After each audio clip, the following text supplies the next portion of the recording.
Buenas noches, ¿se me escucha? Lo escuchamos muy bien. Perfecto. Voy a prender mi cámara. Mm, Muy buenas noches a todos los ponentes, asistentes de la primera conferencia virtual que se llevará a cabo por el quinto aniversario del Centro de Investigación Medioambiental CIMA.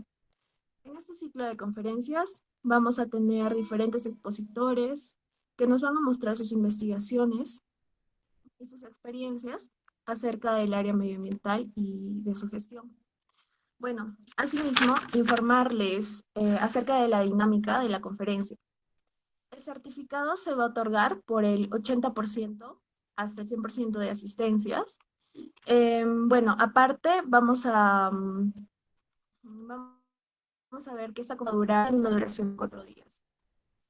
En las preguntas que cualquiera puede tener, pueden colocarlas al chat del Meet, las cuales el expositor va a responder a sus dudas al final de cada presentación.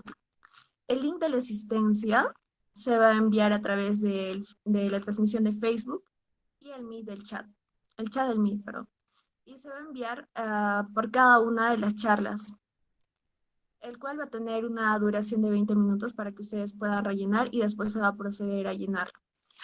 Bueno, siguiendo con el cronograma, continuando, le doy paso al presidente de nuestro Centro de Investigación Medioambiental CIMA, el estudiante Milton Uber Guamani Mesa. Muchas gracias, Naya. Muchas gracias. Bueno, muy buenas tardes a todos y con cada uno de los presentes.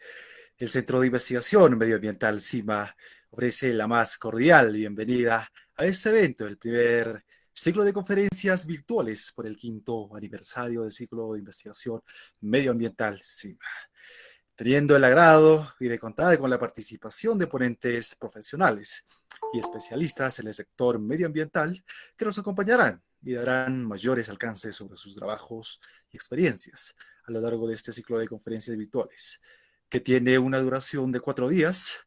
Al igual, agradecer a todos los asistentes quienes hoy nos acompañan.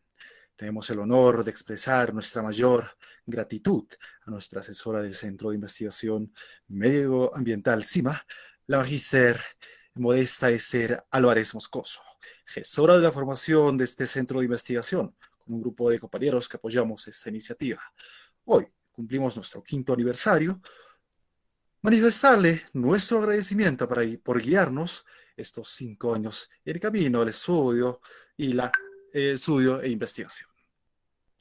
También hacer llegar mis más sinceros agradecimientos a nuestro colaborador, biólogo Jonjer Hardy Zapata Callañaupa, y a nuestros aliados estratégicos, Voluntariado Ambiental UNSAC y a la Asociación EcoSile, quienes nos acompañarán y apoyarán en el cumplimiento de nuestras metas y proyectos a futuro. Asimismo, enfatizamos la finalidad de nuestra organización, que es promover y ejecutar la investigación científica y actividades de proyección social, promover y fomentar el desarrollo científico, tecnológico y social de los integrantes del centro de investigación. Establecer convenios y compromisos con las autoridades para el apoyo en actividades conservacionistas, representativas e investigación en el ámbito ambiental. Colaborar con los organismos del Estado y entidades privadas, centros educativos, locales, regionales y nacionales, en actividades propias para la recuperación y conservación de recursos naturales. Nuestros objetivos es conformar un núcleo de investigadores enfocados e incentivados en calidad y conservación de los recursos naturales, que contribuya con conocimientos, información, innovación de tecnología y potenciar recursos, propiciar corrientes de educación ambiental e impulsar el desarrollo sostenible. Nuestra visión. El Centro de Investigación Medioambiental CIMA tiene como visión fortalecer y magnificar el conocimiento científico entre los miembros que la conforman y al mismo tiempo promover la gestión ambiental e implementar medidas de aprovechamiento sostenible de los recursos naturales y fomentar la buena convivencia de la sociedad para con el medio ambiente. Nuestra misión en el Centro de Investigación Medioambiental CIMA tiene como visión fomentar la investigación científica con énfasis en la conservación del medio ambiente y calentamiento global. Asimismo, también fomentar en la sociedad el buen manejo y aprovechamiento sostenible de los recursos naturales, con una buena gestión ambiental. Además, tiene como misión formar grandes y buenos profesionales con principios éticos y valores para que puedan desenvolverse en la sociedad. Al conmemorar este quinto aniversario, no solo significa celebración, sino que también debemos hacer memoria de lo transitado en estos años para diagnosticar y analizar nuestro presente y empezar a plantear y trazar nuestro futuro como una organización con visión compartida, responsabilidad y compromiso, asumiendo, cumpliendo con nuestras funciones. Bueno, enseguida, agradeciendo ya la atención prestada a esta breve reseña de nuestro Centro de Investigación Medioambiental, los invito a que puedan visualizar un previo video que nosotros hemos preparado. Adelante con el video, por favor.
Hola, buenas Bueno, noches.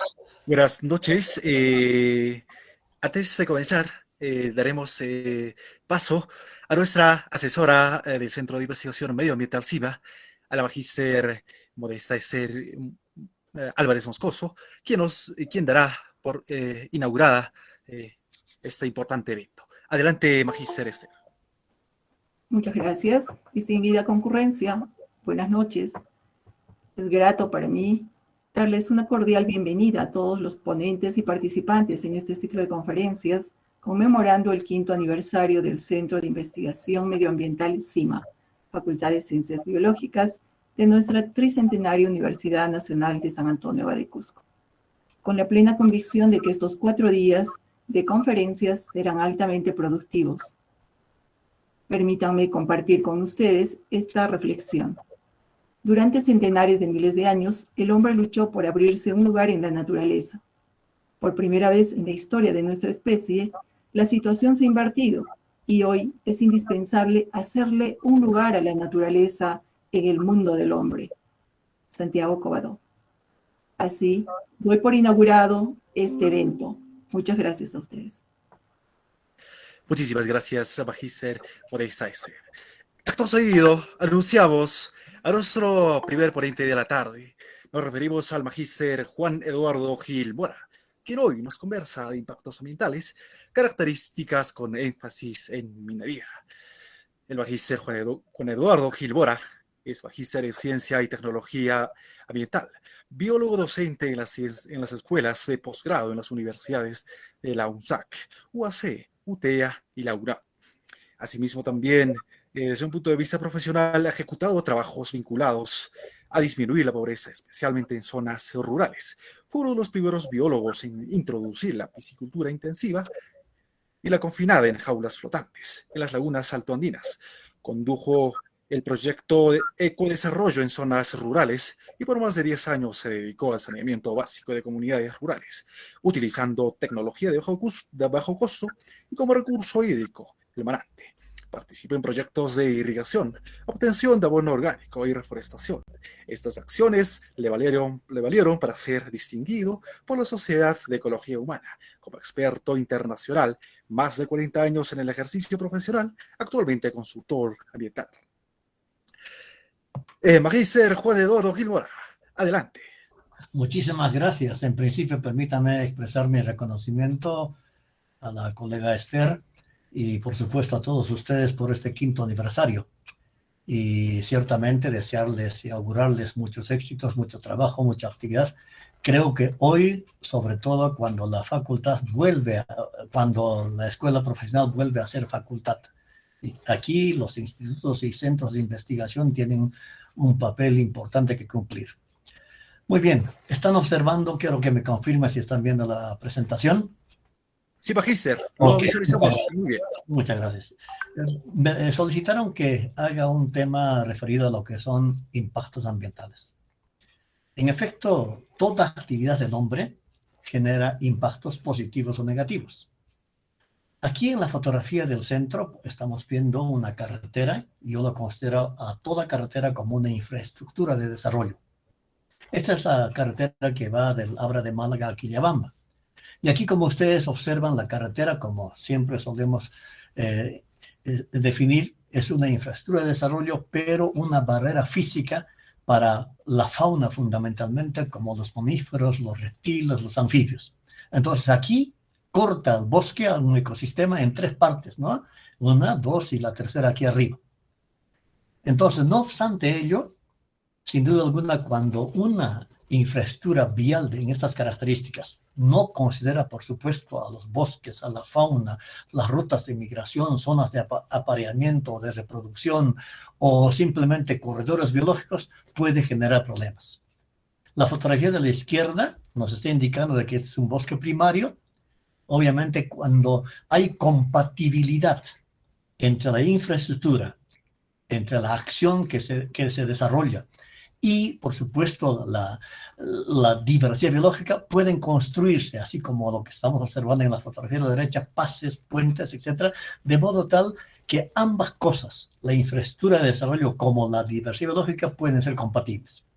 Pero también hay que considerar, y esto se hace a través de los estudios de impacto ambiental, la posibilidad de que la carretera puede ser una vía para la extracción o deforestación, y en este caso, como ustedes observan en la fotografía de abajo, obviamente es una minería informal que ha generado problemas ambientales y particularmente lo que comúnmente denominamos como pasivos ambientales.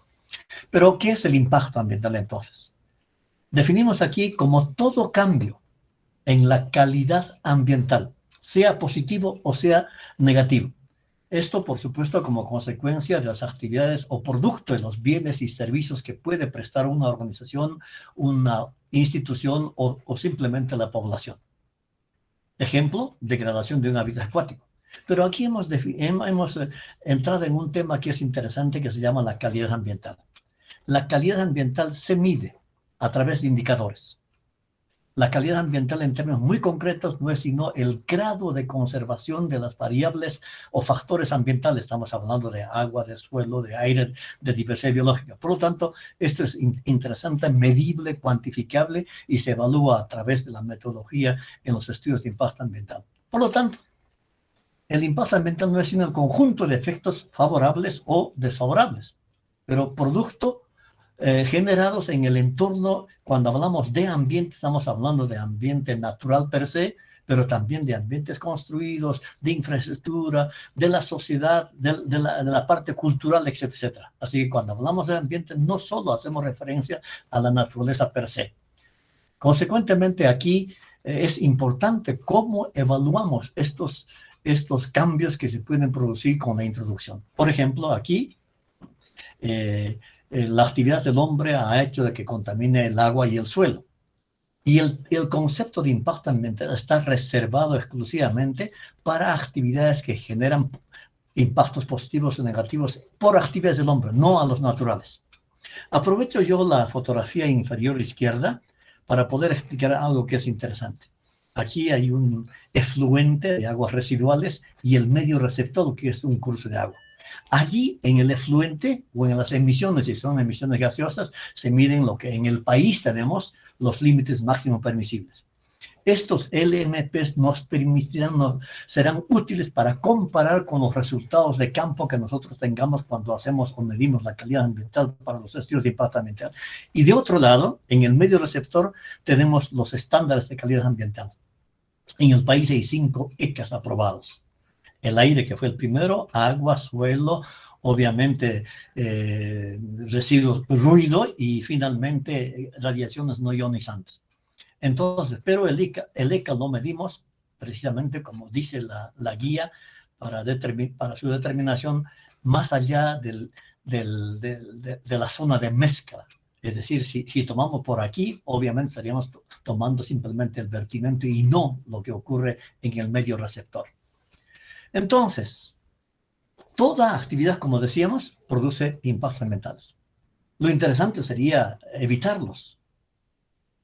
Pero esto no necesariamente es posible, especialmente con cierto tipo de proyectos o actividades humanas. Por lo tanto, lo interesante aquí es introducir acciones de mitigación. Aquí entramos en otro concepto que es interesante, medidas para mitigar o acciones de mitigación o acciones correctivas, que nos exige, por supuesto, la metodología de estudios de impacto ambiental que se requiere introducir para evitar los daños ambientales. Eso ya es otro concepto, o fundamentalmente vinculado al tema jurídico, pero esto es un asunto interesante. Consecuentemente, se requiere disponer de legislación que en el país existe, metodologías, criterios y procedimientos. Estas metodologías existen, fundamentalmente los utilizamos matrices para evaluar y para cuantificar. Lo interesante de las matrices que nos impulsan a cuantificar, no solamente a cualificar. Y criterios y procedimientos. Los procedimientos pueden ser administrativos, que son altamente burocráticos. Entonces, los estudios de impacto ambiental es un proceso de análisis para 3 cosas que son interesantes. Desde nuestra experiencia podemos plantear y resumir en esos 3 aspectos. Identificar las relaciones causa-efecto. ¿Qué significa esto? Es decir, cuando nosotros hacemos estudios de impacto ambiental, hacemos estas interacciones de las acciones de un proyecto y de los factores del entorno o del ambiente en general. Entonces hay una interacción entre 2 sistemas que vamos a verlo a través de una gráfica. Segundo, predecir cuantitativamente o cualitativamente, pero lo más interesante es valorar, interpretar y prevenir en el tiempo, porque los estudios de impacto ambiental son herramientas de prevención. Vean ustedes. Pero los estudios de impacto ambiental no lo hace un solo individuo, un solo profesional, una sola persona, no. Es multidisciplinario. Y aquí, por supuesto, tienen que intervenir varios profesionales, quizá lo mencionemos en algún momento, pero se basa en procedimientos jurídico-técnico-administrativos. ¿Qué significa este concepto de jurídico-técnico-administrativos? Nos basamos en leyes, en regulaciones, en decretos legislativos, en procedimientos interesantes, etc. Lo administrativo es el mecanismo burocrático que nos exige qué presentar, cómo debe ser la estructura, dependiendo de qué proyecto estamos evaluando. Pero lo interesante aquí es estos estudios de impacto ambiental permiten una toma de decisiones adecuadas en los proyectos, programas o políticas también, tanto en el campo ambiental como en lo socialmente sostenible. Consecuentemente, es una herramienta de gestión con la finalidad de proteger el entorno o por lo menos de disminuir los impactos que podrían ocasionar los proyectos o actividades que se generen en un territorio determinado. Por lo tanto, lo interesante aquí es para prevenir, corregir y valorar. Este es otro término interesante. Dependiendo de la categoría de los estudios de impacto ambiental, nos van a solicitar inclusive la valorización económica de esos impactos ambientales.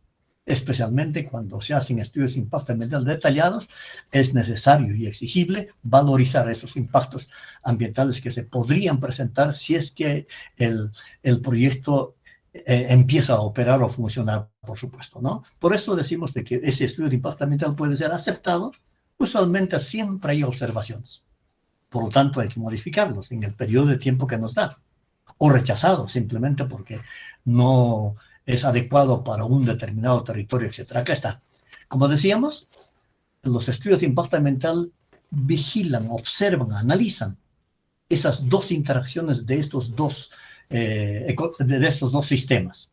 La actividad, el proyecto y el entorno. La actividad tiene acciones y el proyecto tiene factores ambientales o variables ambientales. La clave está aquí, conocer el proyecto y conocer el territorio. Qué factores ambientales pueden ser resistentes o resilientes, otros que se adecuan, etc. Desde este esquema, la mirada global del proyecto versus el entorno donde se ha de emplazar, ya podemos decir que esta acción interactúa con todos los factores ambientales. ¿Se dan cuenta? Igualmente, esta última acción ejerce influencia y viceversa. Podemos decir que este factor 2 es impactado por 4 de las acciones del proyecto. Entonces ya podemos prestar alerta aquí, atención, qué podemos hacer con este factor o con esta acción que genera problemas ambientales o impactos ambientales. En el caso de una actividad minera, por supuesto, una actividad minera tiene etapas. Pero haciendo un análisis aquí tenemos las acciones del proyecto y los factores ambientales identificados. Necesitamos identificar esos factores ambientales. Esa identificación inicial, preliminar, lo hacemos a través de los estudios de línea base ambiental. Y aquí podemos identificar inclusive, por ejemplo, aquí proyectos de factibilidad, aquí está en la etapa de construcción, en la etapa de operación o funcionamiento, y después podemos inclusive, ahora nos dirigimos en la etapa de cierre y poscierre. Entonces, cada una de estas acciones van a interactuar con ciertas variables ambientales que necesitamos identificar cuán fuertes son esas interacciones y en qué podrían generar impactos o cambios vinculados, por supuesto, a estas variables ambientales seleccionadas. Entonces, el factor ambiental en los estudios de impacto ambiental es vital. Y aquí es el punto clave para la elección o selección de estos factores ambientales que son totalmente vinculantes en los estudios de impacto ambiental. Por lo tanto, un factor ambiental es un componente del entorno y va a representarlo. Pero al elegir nosotros tiene que ser un elemento, un factor ambiental sujeto a ser mensurado. Si no podemos medir o no tenemos instrumentos para su mensuración o medición, lógicamente mejor no lo elegimos, porque vamos a tener problemas en las interacciones. Tiene que ser medido, evaluado, monitoreado y estadísticamente graficable, por supuesto. Por ejemplo, aquí, en la fotografía de la derecha, hay una trocha carrozable y fácilmente podemos elegir qué componentes del suelo, el factor suelo, pero qué componente del suelo, ¿no es cierto? Humedad, estructura, porosidad, etcétera. Podemos elegir dependiendo con quiénes queremos interactuar. Obviamente es un bosque primario, por lo tanto, ciertamente la composición del bosque en general, obviamente también la precipitación y sus variables más importantes en el clima, precipitación, humedad relativa, etcétera. Sin duda, aquí no se ve la fauna, pero podemos nosotros con los estudios de campo decir qué cosas va a verse afectado, qué especies va a verse afectado con las interacciones del proyecto que se está construyendo. En cambio, en la figura de la izquierda tenemos una industria, tenemos pasturas y tenemos un curso de agua o una laguna. Y se ha identificado aquí que esta industria emite óxido de azufre y óxido de nitrógeno. Estos compuestos que son contaminantes primarios van a combinarse con el agua y pueden, por supuesto, generar finalmente lluvia ácida que va a afectar al medio receptor. Entonces, ese tipo de cosas son importantes. Consecuentemente, los estudios de los factores ambientales deben estar orientados a evaluar posibles modificaciones. O también puede verse una resiliencia, es decir, sujeto a escasos cambios que son fundamentales. Por lo tanto, el análisis del factor ambiental está orientado más bien a las consecuencias del factor ambiental seleccionado con relación al tiempo. Ese tiempo en el periodo, por supuesto, de funcionamiento de operación del proyecto. Pero hay una etapa que es interesante. Siempre es comparable. La alternativa 0 es interesante, sin proyecto. ¿Por qué? Porque las variables ambientales no son estáticas, son dinámicas. Cambian también aún cuando no se implemente el proyecto. Pero ¿qué acciones requieren estudios de impacto ambiental? Toda acción es sujeto a estudios de impacto ambiental, o qué acciones son. Vean ustedes aquí. Desde nuestra experiencia, resumimos en 3 criterios. 1, si se utiliza recursos naturales. Requiere estudio de impacto ambiental. Segundo, la posibilidad de que la acción propuesta, la tecnología empleada, la escala del proyecto, y obviamente son importantes identificarlos si va a generar cambios físicos, químicos o biológicos. Y tercero, el área de influencia del proyecto o acción. Este último es importante porque se genera, por supuesto, conflictos socioambientales como los que en estos días o en estas semanas hemos estado observando. Vean ustedes, en el Perú hay una regulación que es interesante. La ley 27.446, que es la ley del CIA, y su reglamento, el Decreto Supremo 019 del 2009. ¿No? Vean ustedes. Voy a hacer un resumen de este artículo 20 que especifica, por supuesto, interesantemente, cuándo se exige un estudio de impacto ambiental. Se exige cuando existe riesgo para la salud de la población o la salud pública por la calidad de efluentes, emisiones y residuos que genera la actividad. Cuando hay efectos adversos significativos sobre la calidad y cantidad de los recursos naturales renovables, agua, aire, suelo, vegetación, flora, fauna, etc. O cuando existe presencia en los alrededores o dentro del área, comunidades campesinas, comunidades nativas, asentamientos humanos o alteración significativa de la vida y costumbre. A eso lo llamamos simplemente como alienamiento.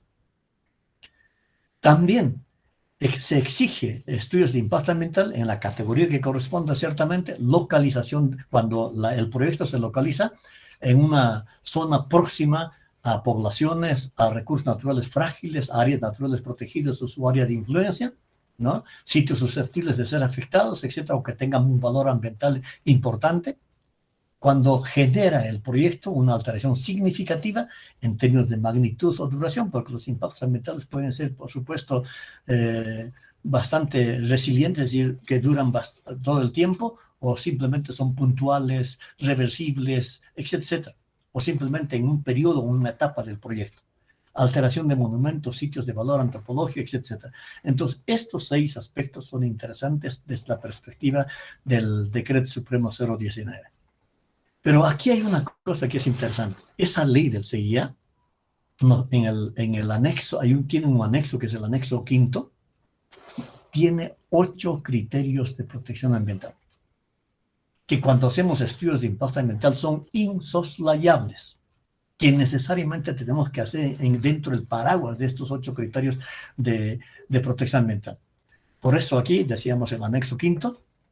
Vean ustedes, el primer criterio, ciertamente priorizado, es la salud pública o de las personas que viven en el entorno de ese territorio donde se ha de implantar el proyecto, ¿no? Por lo tanto, hay algún nivel de riesgo a la salud de la población.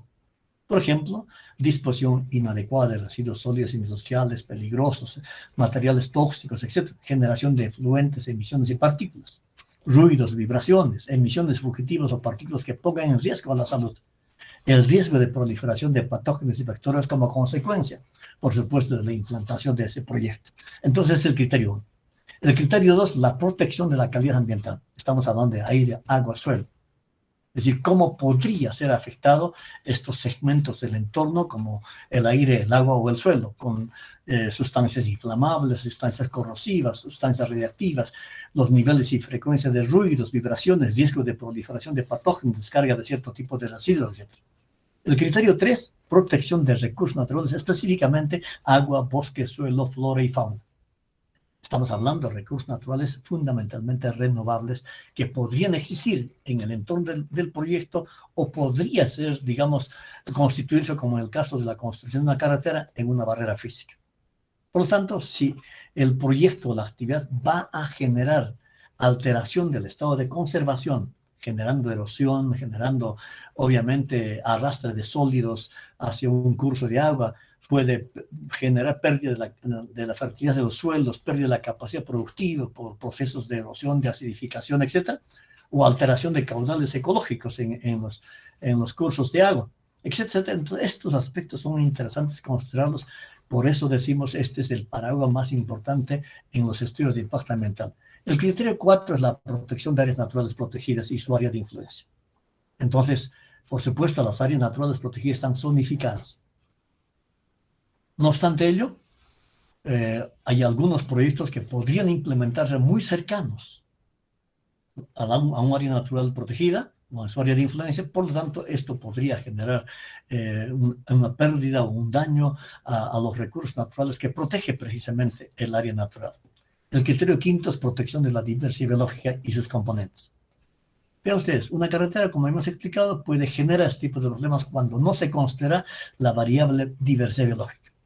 Las otras fotografías no son sino infraestructura que ha sido introducida para poder disminuir los impactos ambientales como consecuencia de la construcción de una vía, de una carretera. Puentes, como estamos observando aquí, señalética para los choferes, ¿no es cierto?, para los conductores, y aquí tenemos cuando hay una construcción de una represa, obviamente tiene que haber pases para los peces anádromos, es decir, aquellos que surcan corriente arriba para desovar o viceversa. Entonces, eso es lo que ocurre aquí en este criterio 5, que es sumamente interesante. El criterio 6, la protección de los sistemas y estilos de vida. Es decir, estamos hablando de racionalidad de las comunidades nativas, comunidades campesinas, pueblos indígenas, etcétera, o su propia cultura, respeto, por supuesto, a esa cultura, o involucrarlo, obviamente, a ellos en el cuidado o la protección o en la actividad que genera, por supuesto, en términos positivos, el proyecto a ser implementado. El criterio 7 es la protección de espacios urbanos.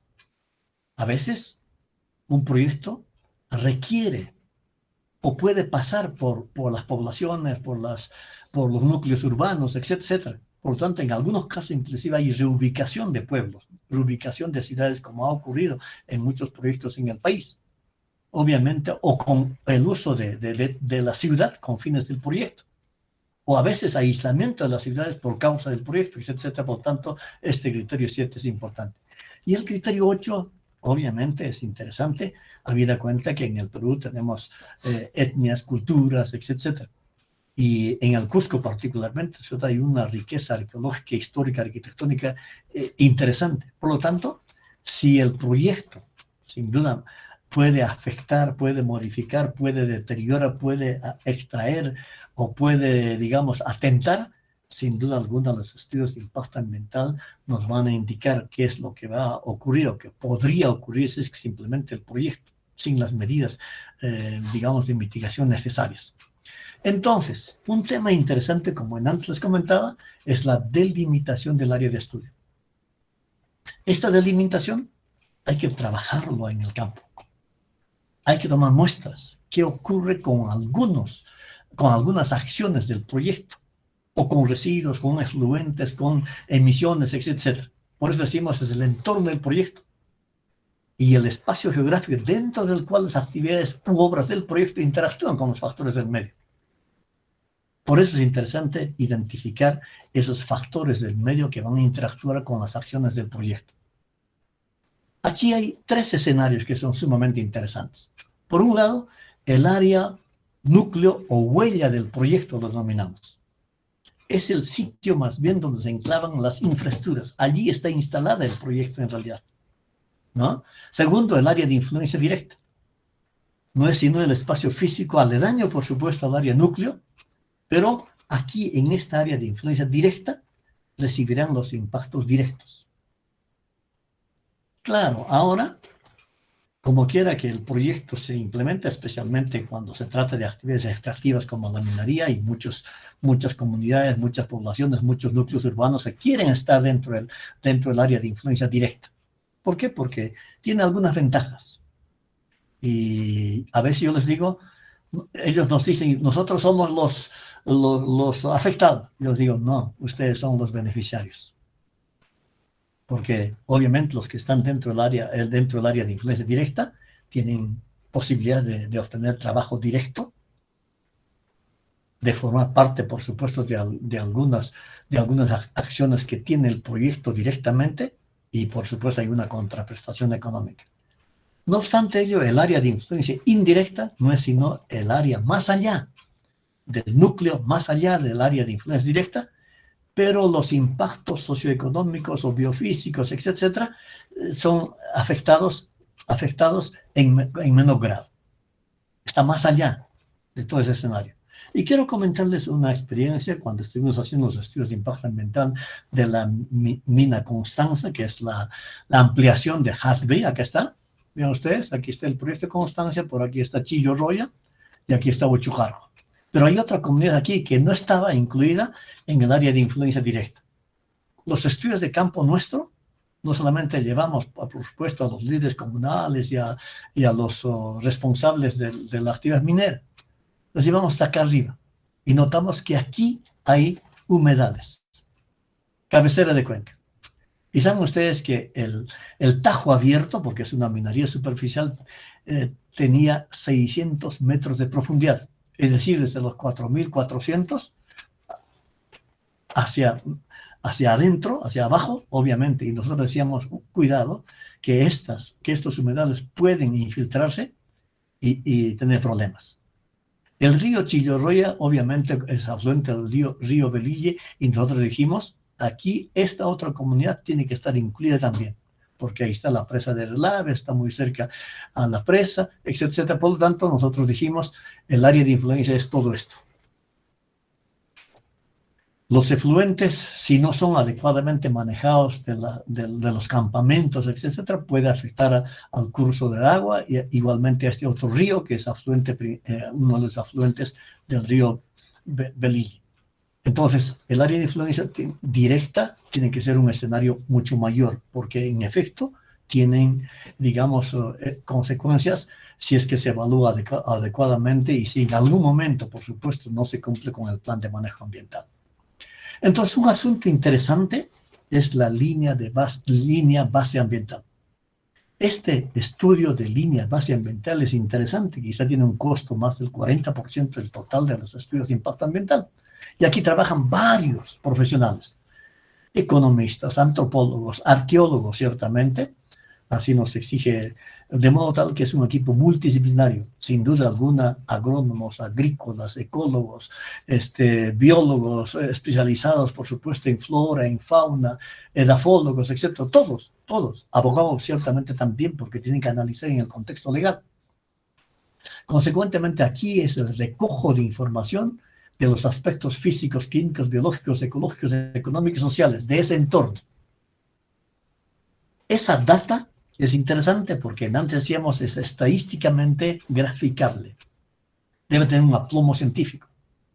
Aquí el recojo y el análisis tiene que ser con instrumentos que deben estar calibrados y los análisis correspondientes con laboratorios que estén certificados. Por eso decimos los cambios posteriores son detectados por monitoreo. Y debe contener información sobre medio físico, todo lo que ustedes ven, medio biológico y medio socioeconómico, que incluye lo social, lo cultural y lo económico, ciertamente. Eso es interesante. Este es digamos, el aspecto, la parte de los estudios de impacto ambiental más interesante, más importante. El resto es aplicación de matrices. Los objetivos, lograr la adecuada representatividad del medio afectado. Identificar esas interacciones más significativas. Asegurar que contenga información relevante del medio, lo más importante. Por supuesto, alguien por entusiasta puede decir, yo recojo 8 variables del recurso agua. ¿Cuáles son los más representativos para hacer las interacciones? Debe garantizar el carácter excluyente. Es decir, que no se repitan, que no haya redundancias. Y que la información del estudio, sin duda, debe ser cuantificable. Entonces, la elaboración de la línea base ambiental es interesante. Y por supuesto, hay 4 etapas que son fundamentales. La etapa preparatoria, la etapa de campo, el análisis laboratorio y el de gabinete. La preparatoria es recopilación y análisis de información existente, es decir, información de tipo secundario.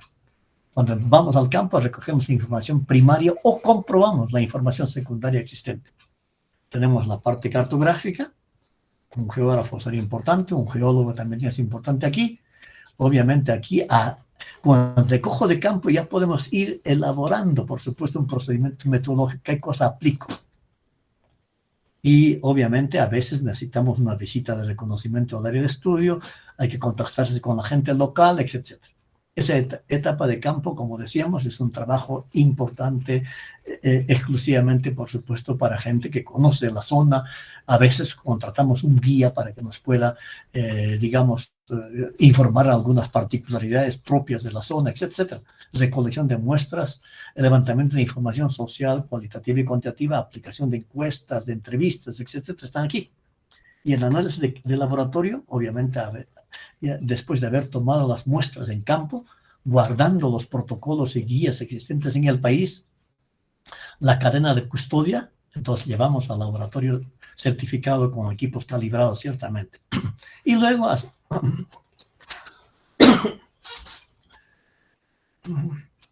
a ver, y luego trabajamos, vamos a decir,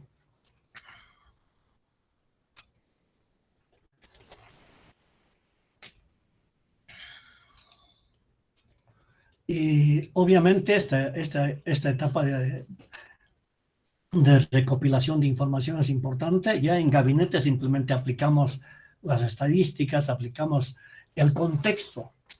Lo interesante aquí es contextualizar. Pero hay una diferencia interesante entre efecto e impacto ambiental. Vean ustedes, ¿eh? Nosotros medimos el efecto y luego hacemos el impacto ambiental. ¿Qué es efecto? Es la modificación cualitativa o cuantitativa que se produce en un factor ambiental. Lo explico aquí en esta fotografía, a la izquierda. Aquí hay un vertimiento de aguas residuales y hay un medio receptor. Obviamente, ¿qué cosa mido aquí? La DBO, es decir, la carga de materia orgánica que emite ese efluente medida en miligramos por litro. ¿No es cierto? Y voy a suponer que el medio receptor aguas arriba, tomo una muestra y el resultado es 10 miligramos por litro de oxígeno disuelto. Pero apenas ingresa la carga de materia orgánica medida como DBO, cambia y se reduce de 10 a 2 miligramos por litro de oxígeno disuelto. Ese es el efecto. Un cambio cuantitativo del oxígeno disuelto, en este caso, medido en miligramos por litro, aguas arriba, y el efecto que genera la carga de materia orgánica. En cambio, el impacto no es sino la valoración positiva o negativa que otorga ese equipo técnico a través de instrumentos de aplicación como son las matrices, usualmente. Por lo tanto, puede tener elementos de subjetividad. Entonces, esa es la diferencia entre efecto e impacto.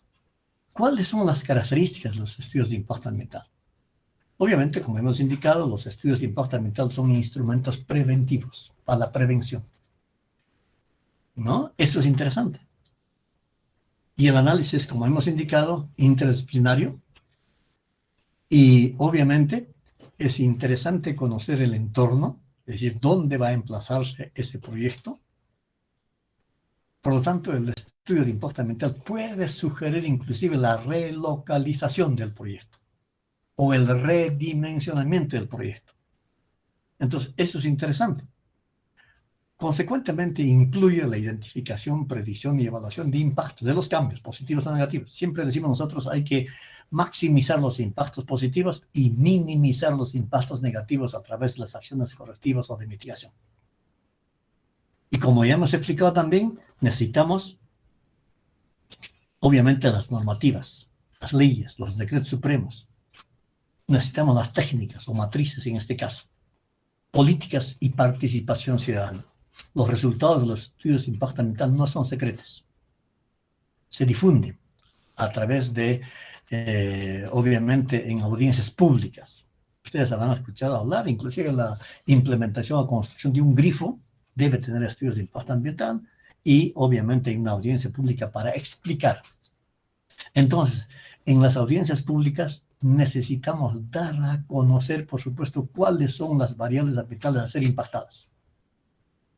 Una guía, obviamente, puede tener, algunos señalan hasta 12 pasos o 12 etapas, por supuesto, pero yo resumo en 9. Recopilación de información, eso es importante, estudios de campo, fundamental, por supuesto, desarrollo metodológico de las matrices, qué matrices podemos utilizar, desarrollo teórico del estudio, es decir, la contextualización del escenario donde se aplica el estudio, qué tecnología se utiliza, qué recursos ha de transformarlos, etcétera.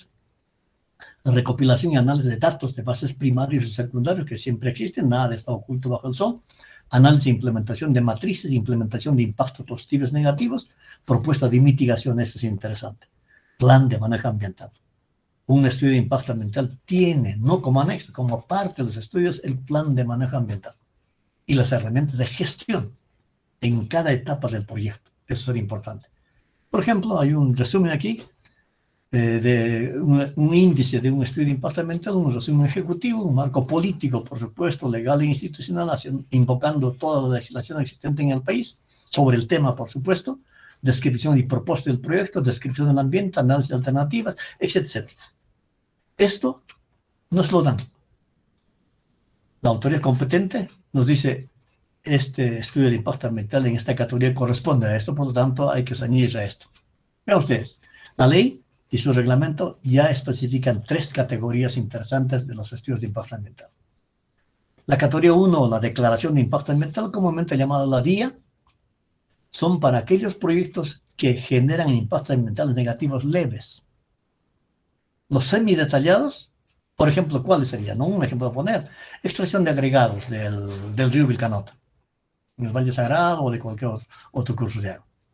Un estudio de impacto ambiental semidetallado, obviamente, son para aquellos proyectos que generan impactos ambientales negativos moderados. Debo decir que los impactos ambientales leves y moderados son totalmente reversibles, por lo tanto, mitigables.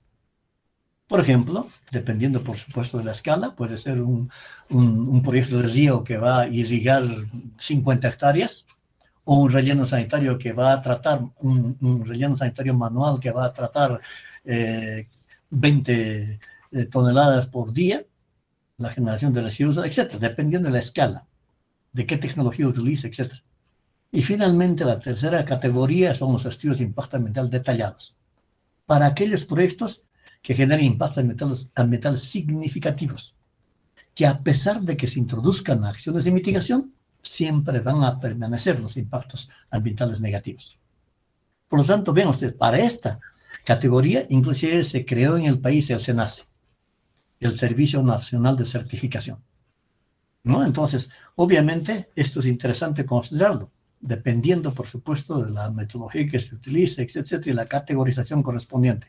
Los órganos competentes nos otorgan la categorización correspondiente. ¿Cuál es la secuencia? Recopilación de información, los estudios de línea base ambiental, que son interesantes para recoger información del proyecto y del entorno, la evaluación de impacto a través de matrices, la introducción de acciones de mitigación, el plan de manejo ambiental. No hay estudios de impacto ambiental sin el plan de manejo ambiental. Y, lógicamente, ahora nos exigen que se incluya el plan de cierre o el plan de post-cierre. Esto con la finalidad de que no genere el proyecto al culminar su periodo de vida pasivos ambientales. Entonces, ¿a qué tipo de proyecto se debe aplicar? Todo proyecto de inversión pública, vean ustedes, los proyectos de inversión pública son interesantes. El objetivo es generar bienestar en la población donde se implementa el proyecto. Por lo tanto, inversión pública, inversión privada, inversión de capital mixto, público-privado en este caso, presentados por personas naturales o personas jurídicas, por el sector público, por el sector privado, por instituciones nacionales o extranjeras, deben tener estudios de impacto ambiental. Por lo tanto, aquí hay un anexo, el anexo 2 del reglamento, que incluye qué proyectos deben estar o deben tener, por supuesto, estudios de impacto ambiental y en la categoría que corresponde. Este anexo, de acuerdo a la legislación, a este decreto supremo, obviamente puede ser actualizado. El MINAM tiene la competencia para ir actualizando qué otros proyectos se incluyen. Eso es interesante. Ahora, en la actividad extractiva, la minería fundamentalmente, ¿no es cierto? La actividad extractiva puede fundamentalmente desde la perspectiva del formal, porque hay ilegal. Vamos a comparar ambos casos para asuntos de nuestro análisis, pero las actividades extractivas formales sí tienen incidencia interesante en la economía nacional. Ven ustedes lo que ocurre aquí. Las exportaciones mineras, miren ustedes, en el 2021, en plena pandemia, entre enero y agosto, reflejó un crecimiento del 73%. Claro, esto no es actividad del Estado, del gobierno, etc. No, más bien ha habido acciones contrarias a ello. Pero el informe de la Sociedad Nacional de Minería, Petróleo y Energía nos dice que hemos crecido interesantemente, fundamentalmente por la demanda internacional de las materias primas. Acá está, vean ustedes. ¿Cuál es la generación del empleo? Obviamente, vean ustedes aquí, empleos directos, 196.000 personas. Empleos indirectos, 1.227.000. Este cuadrito está aquí nos señala aún más fehacientemente. 196.000 empleos directos, 1.227.000 indirectos, y obviamente los beneficiarios 4.269.000 y en total más de 5 millones. Es decir, el 18% de la población. Claro, algunos van a decir, el Perú es un país minero. Sí, lo es, porque más del 13% del PBI viene de la actividad minera. Pero debo decirles que desafortunadamente solo da trabajo a menos del 1% la PEA, población económicamente activa. El agrícola, el agrónomo, nos va a decir un momentito. El Perú es un país agrícola. Sí lo es. La actividad agrícola y pecuaria producen menos que la minería, pero dan trabajo a más del 65% de la PEA. El ingeniero forestal viene y nos dice, no, un momentito, el Perú es un país forestal. Lo es. Porque tenemos más de 73 millones de bosques fundamentalmente en la Amazonía. El biólogo especializado nos dice un momentito, el Perú es más bien megadiverso. Lo es. Y en nuestro país está catalogado como uno de los 10 países más megadiversos del planeta. Por lo tanto, va a depender de la mirada que tengamos. Pero vamos a ver. ¿Cuáles son las exportaciones por sector? Vean ustedes, la minería, 59% de exportaciones. Lo que comúnmente llamamos, por supuesto, las exportaciones totales, ¿no es cierto? La minería, el 59%, la agricultura, 14%, gas y petróleo, 8%. La pesca, 7% y otros, 12%. Pero ocurrió un fenómeno interesante en el país. Entre el 2001 y el 2005, el precio mundial de la onza pasó de 280 a 550. Para el año 2011, el precio de onza bordeaba 1.900. Hoy fluctúa 1.400. Entonces vean ustedes cómo es que saltó por la demanda internacional fundamentalmente, como comúnmente llamamos los países, ¿cómo llaman? Los tigres del Asia, ¿no? China, India, Singapur, etc. Pero en el otro lado, el cobre se cotiza a 4.12 la libra. Esto significa 9.097 la tonelada. Nuestro país es un país de cobre y de oro, de molibdeno. ¿No es cierto? Somos el segundo país en Sudamérica después de Chile. Pero, vean ustedes, tomando en cuenta este asunto, hay que considerar lo siguiente. En cambio, la minería ilegal, aquí pongo dos casos por lo menos, por razones de tiempo. Ananea, que es una población por encima de los 5.000 metros, ahí está la mina La Rinconada. Allí viven 35.000 personas. Más del 80% se dedican a la extracción minera. El resto es servicios. Y hay un término que ellos llaman el cachorreo. ¿Qué significa esto? 25 días trabajan para la empresa y 5 días son libres para poder obtener lo que puedan en esos 5 días, el oro. Pero desafortunadamente en esos 5 días no tienen los implementos, maquinarias que trabajan para la empresa. Y las mujeres lo llaman el pallaqueo. Este es un trabajo exclusivamente de damas.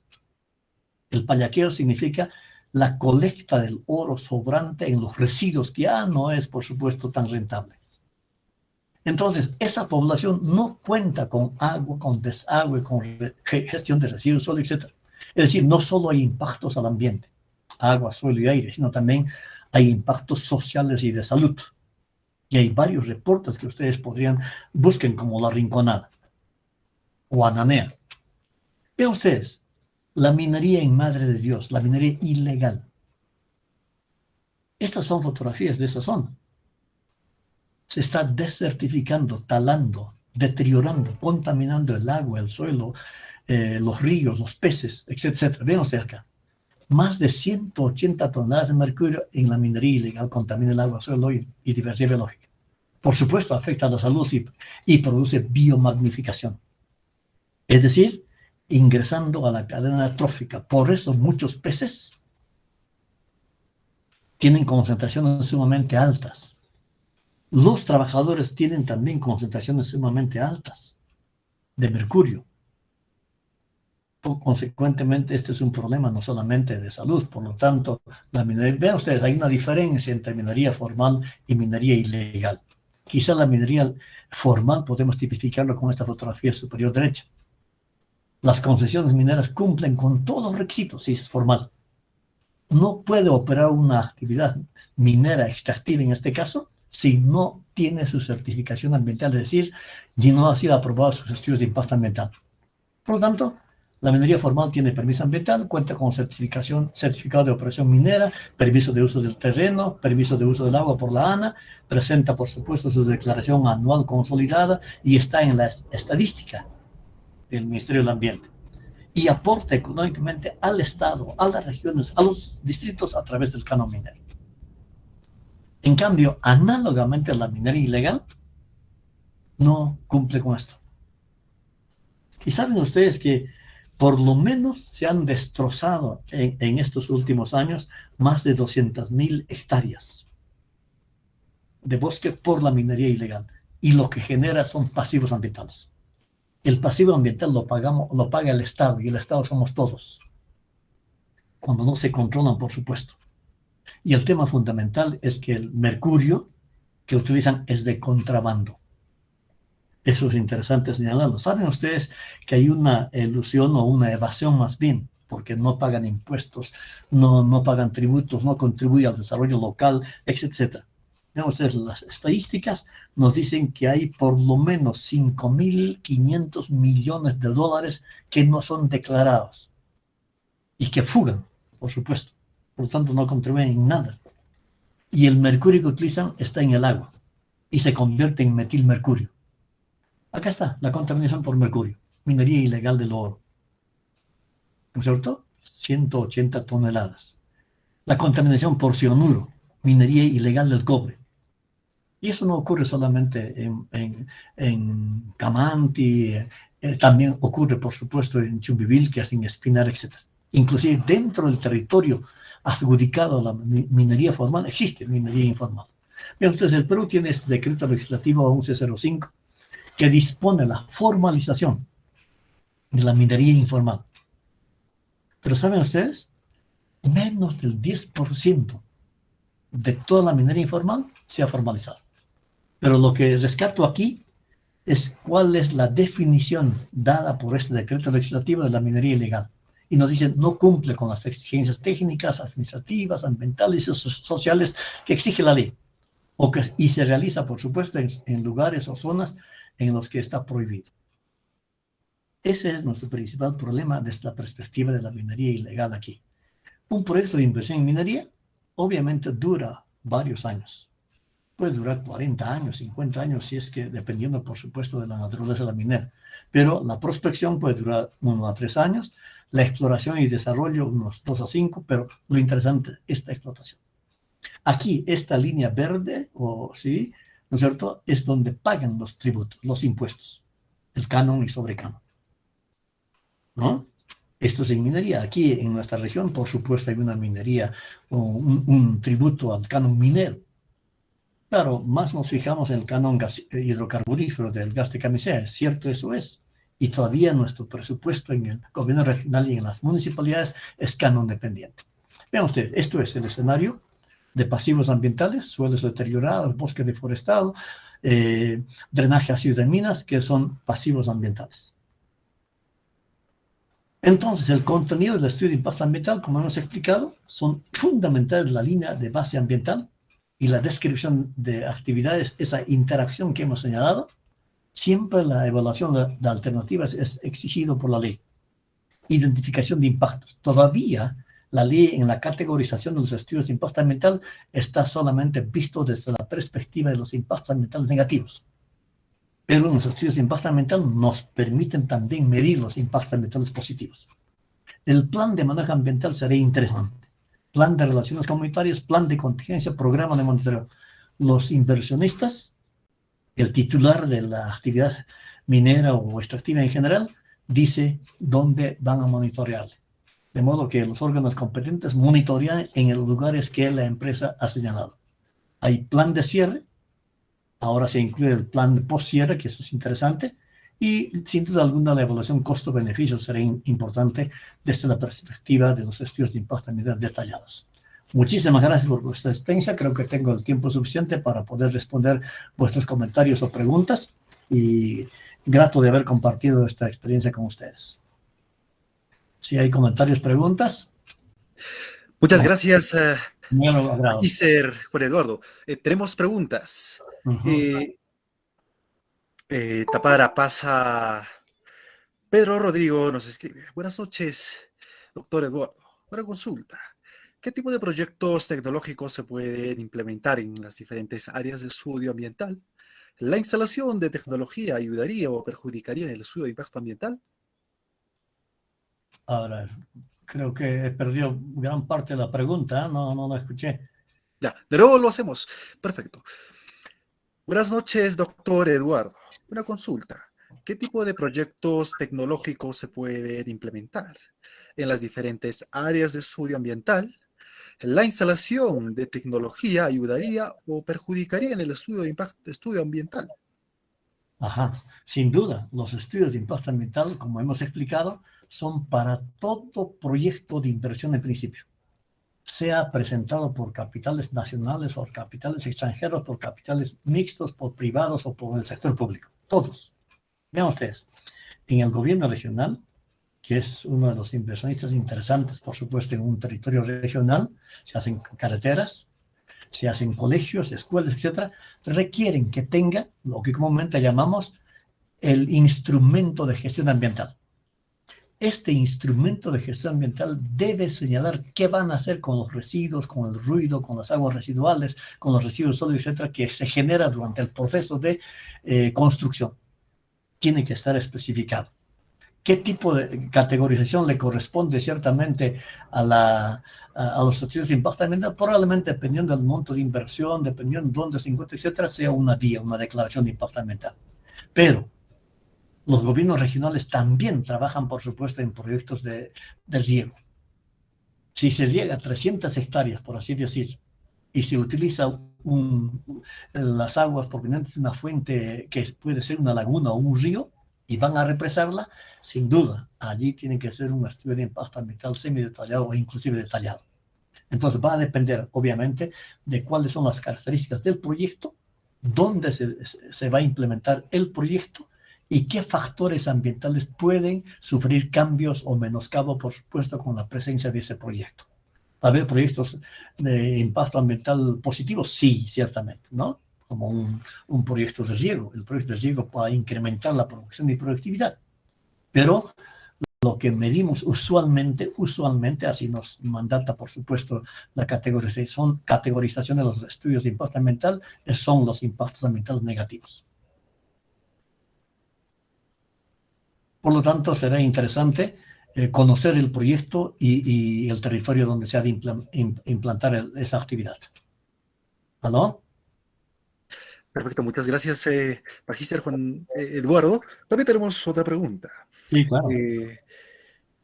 ¿Las medidas que se toman en un estudio de impacto ambiental negativo son a largo plazo o a corto plazo? Ajá. Los impactos negativos pueden ser temporales, pueden ser puntuales, pueden ser en una etapa de un proyecto o pueden ser permanentes. Voy a poner un ejemplo.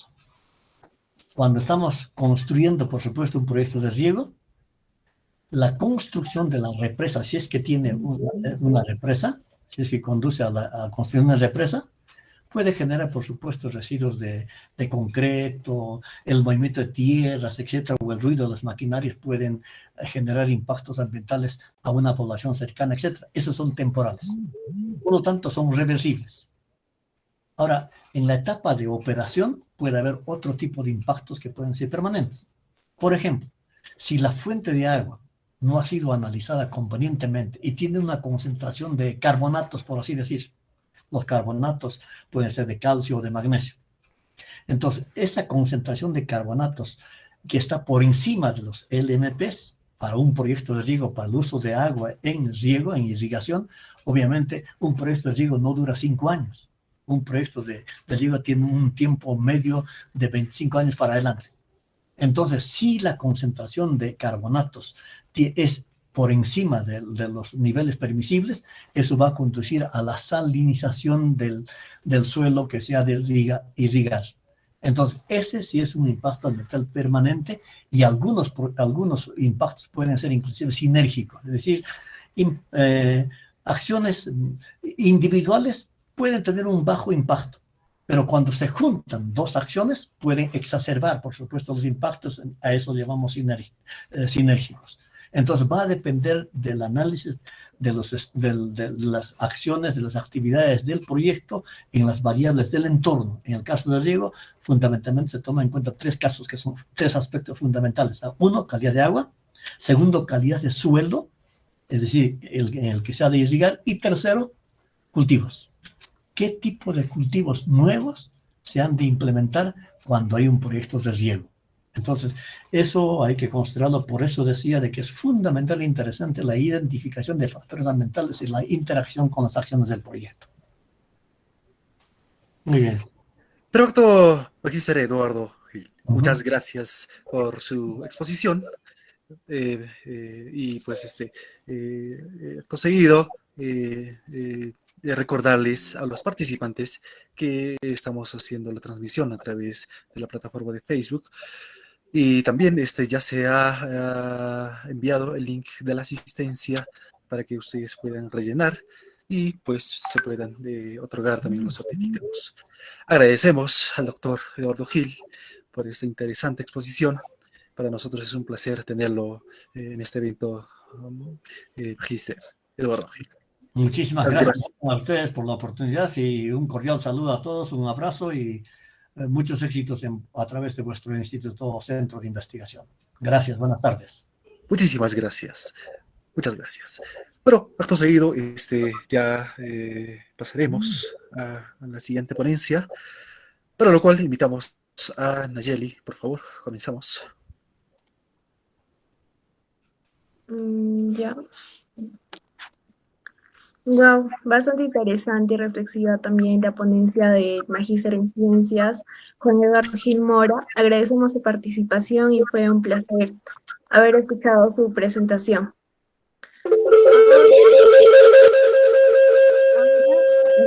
Tenemos la presentación acerca de la contaminación del aire por material particulado en la ciudad del Cusco, a cargo del Magíster en Ciencias, Julio Lucas Huartón Ascarza.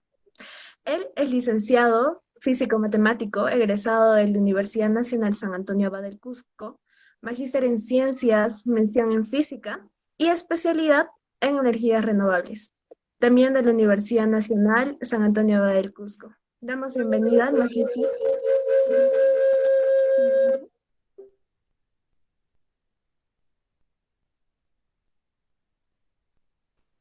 Buenas noches con todos. Por favor, si me podrían dar un minutito, por favor.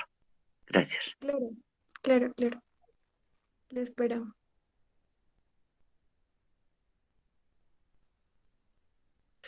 Mientras, recordarles también a los asistentes formular sus preguntas a través del chat de esta plataforma.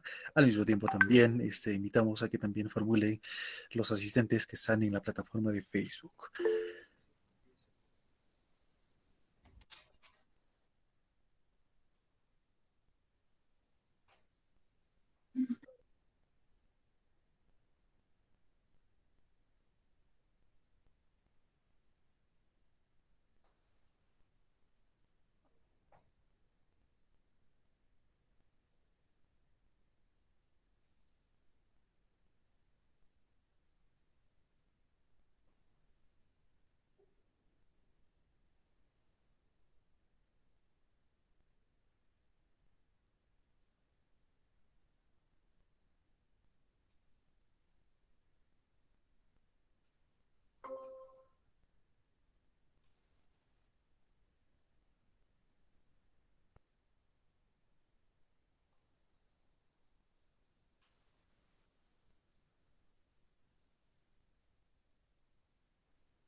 Buenas noches con todos.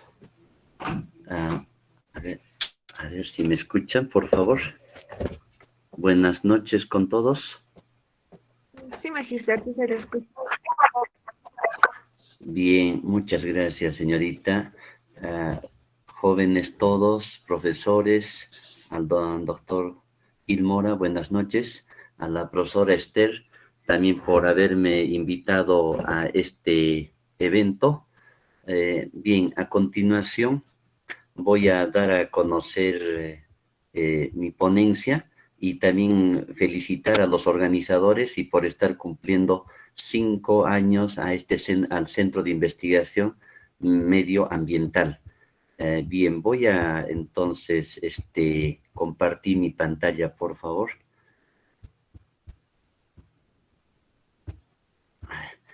Por favor, si me pueden indicar si se llega a ver.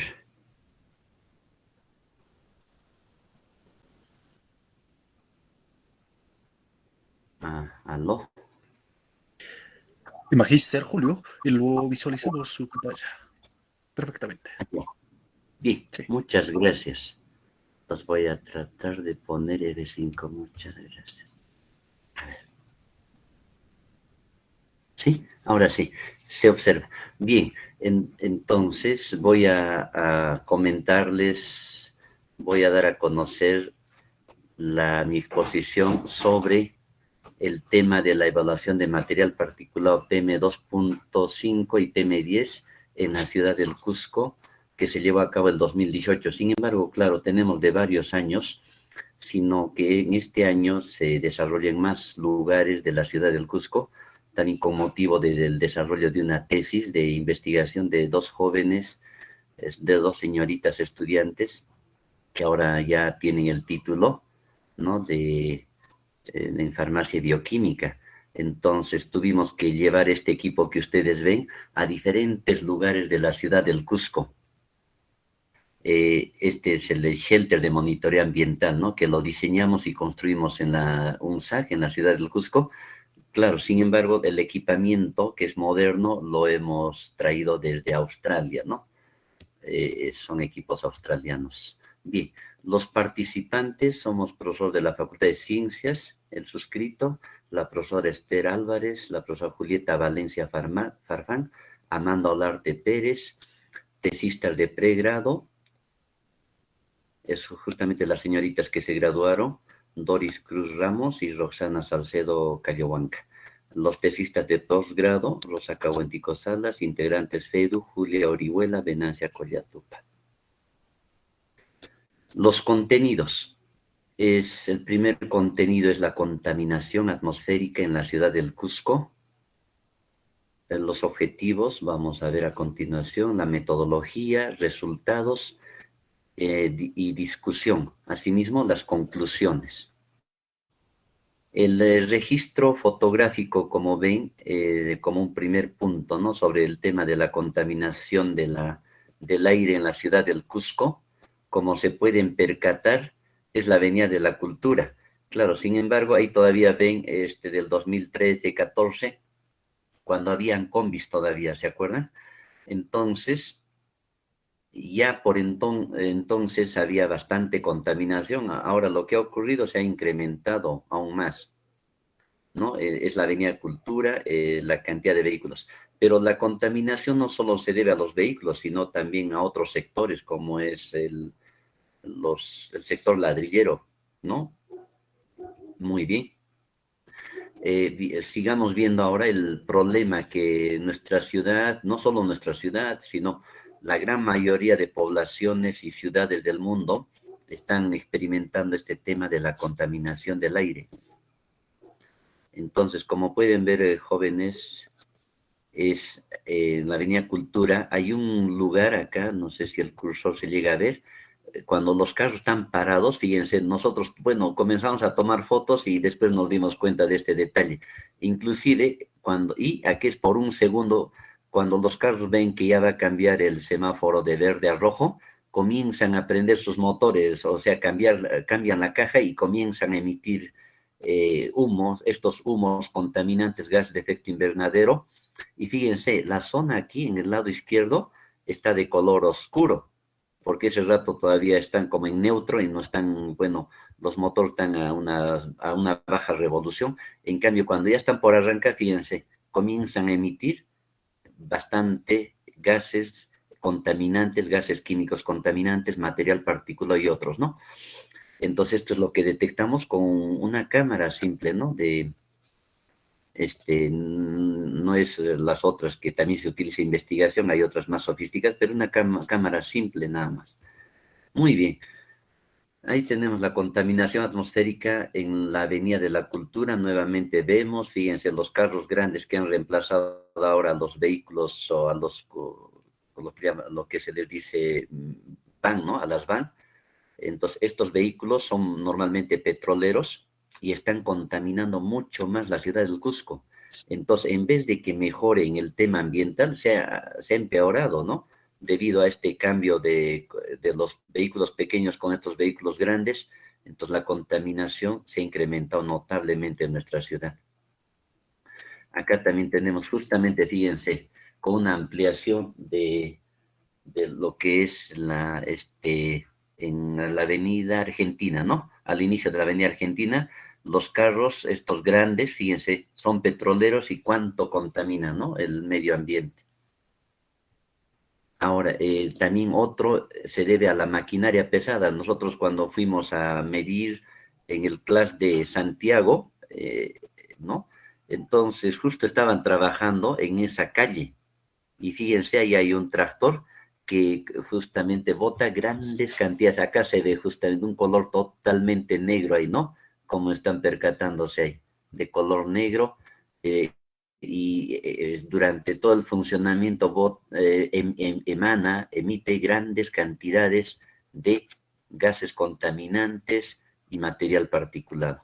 Pero acá hay algo más, fíjense, otro camión pesado.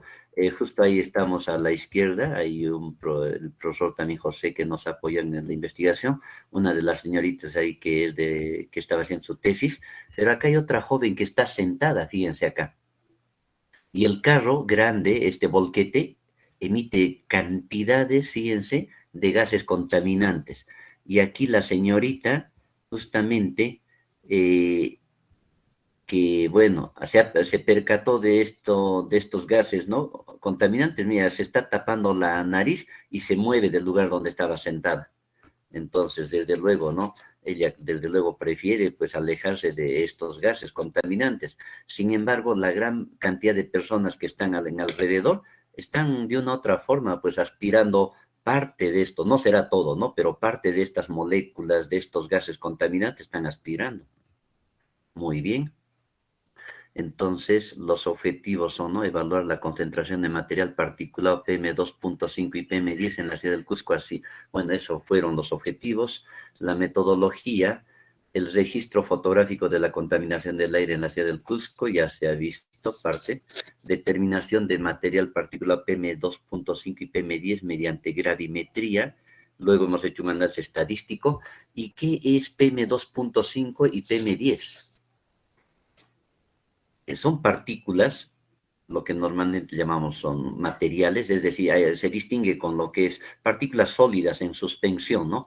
Que se distingue con lo que son los gases, ¿no? Tienen otra configuración. Estas partículas PM2.5 tienen un diámetro menores a 2.5 micras. Y las otras partículas PM10 son aquellas que tienen diámetros menores a 10 micras. ¿Y cómo más o menos podríamos darnos cuenta de estos diámetros? Del cabello humano, ¿no es cierto? Si es que medimos, claro, comparamos los diámetros, el cabello humano es entre, a ver, en algunos casos, 10 veces a 20 veces este diámetro de estas partículas. Es decir, con eso ya nos estamos dando cuenta, ¿no? Son más pequeñitas, ¿no es cierto? Mucho más pequeñitas que el diámetro del cabello humano. Entonces, apenas en algún caso se podría percatarse uno con la vista, ¿no? Son muy pequeñas, muy menudas. Los protocolos de monitoreo, nosotros hemos seguido las directivas de DIGESA y el MINAN y las normativas inclusive internacionales, ¿no? Ahora, por otra parte, los equipos de monitoreo tienen certificación EPA de la Comunidad Europea y del gobierno australiano. EPA es la Agencia de Protección del Medio Ambiente de los Estados Unidos. Es una institución muy importante en este tema, no solo es solo en el tema ambiental, sino hay en otras, claro, en otros temas también tiene injerencia, ¿no? Inclusive hace calibración, da certificaciones a nivel mundial. Es una institución muy reconocida. Lugares de monitoreo en la ciudad universitaria de Perayo, distrito de Huanchac, distrito de San Sebastián, en el distrito de San Jerónimo, en el distrito de Santiago y del Cusco. El promedio, ¿no?, de monitoreo para cada uno fue 4 días en cada caso. Era lo mínimo que hemos hecho. En algunos casos hemos hecho inclusive más, pero hay que, inclusive lo que dice la normativa es de 3, ¿no?, medidas en un lugar de un tipo de material particular. Hemos hecho un poco más para asegurar la data, ¿no?, que los resultados. Muy bien.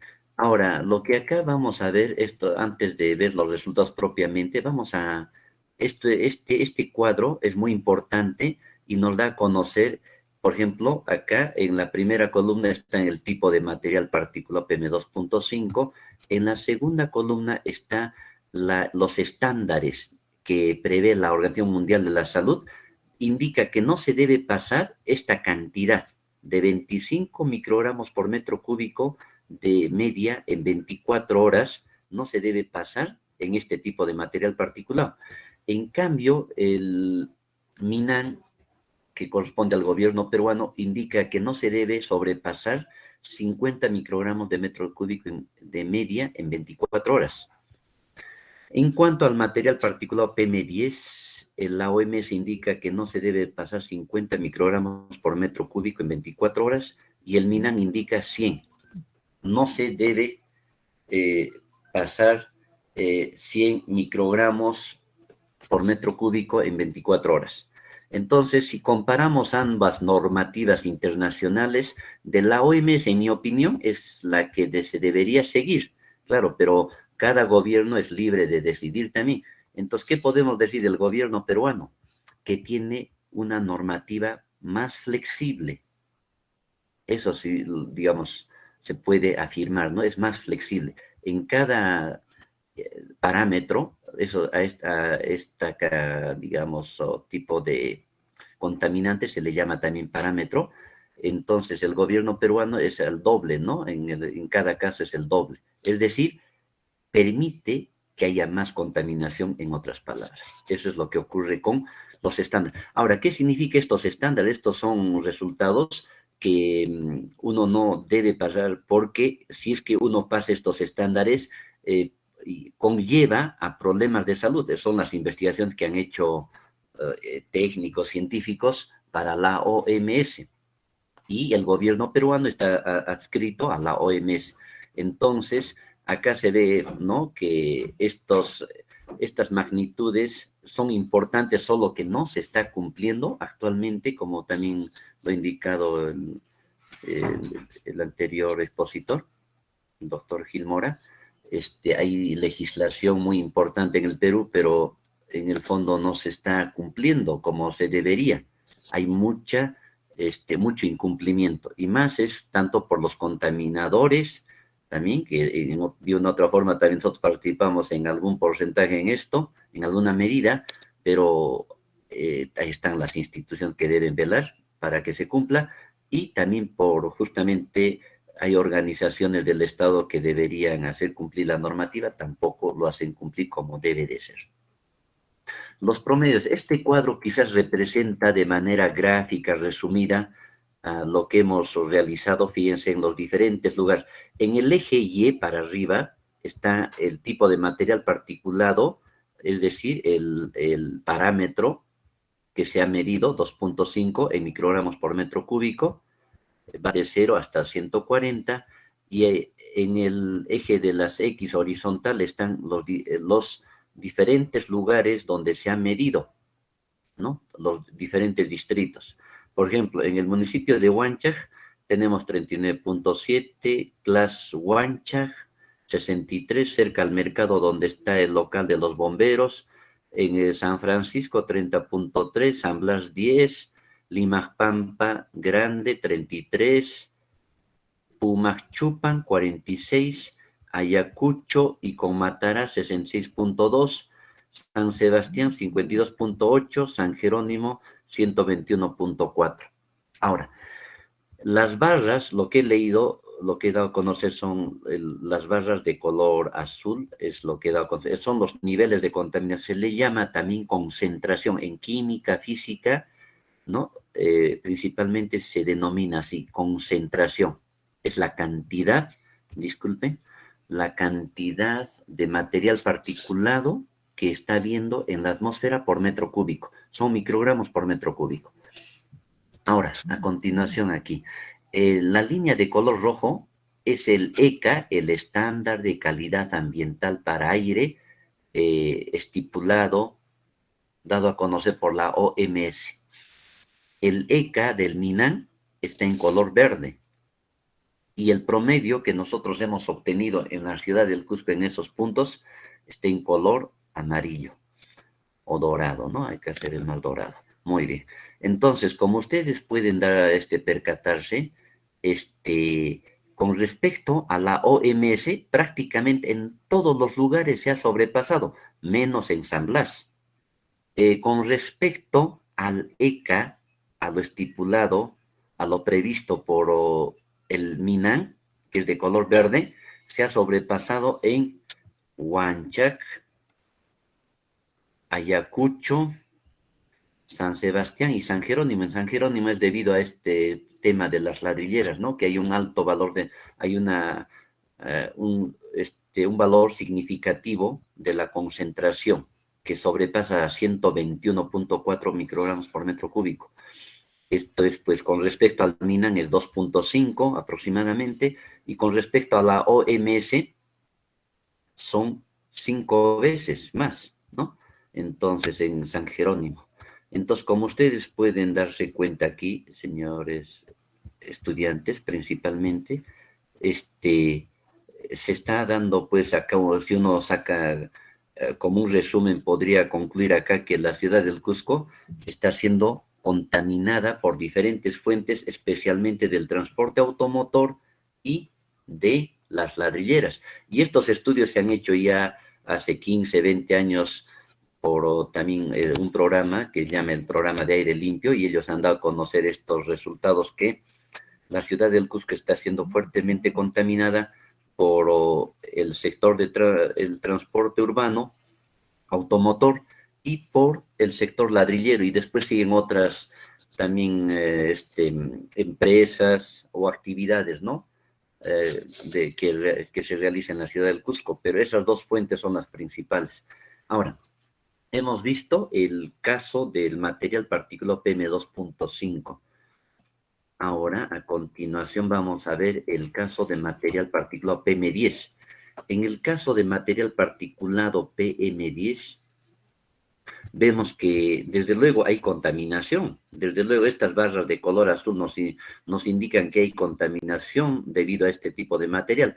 Sin embargo, el color acá, como estamos viendo, el color rojo, que es del ECA de la OMS, solo ha sido, digamos, sobrepasado, o se ha conseguido una concentración mayor a lo estipulado por la OMS en los siguientes lugares: en Ayacucho, San Sebastián y San Jerónimo, ¿sí? En cambio, en los demás lugares está por debajo.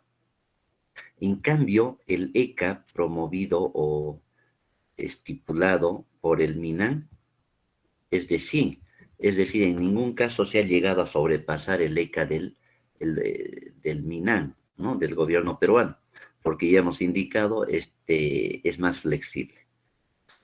Entonces, como podemos observar, de todas maneras hay contaminación debido también a este parámetro o contaminante atmosférico.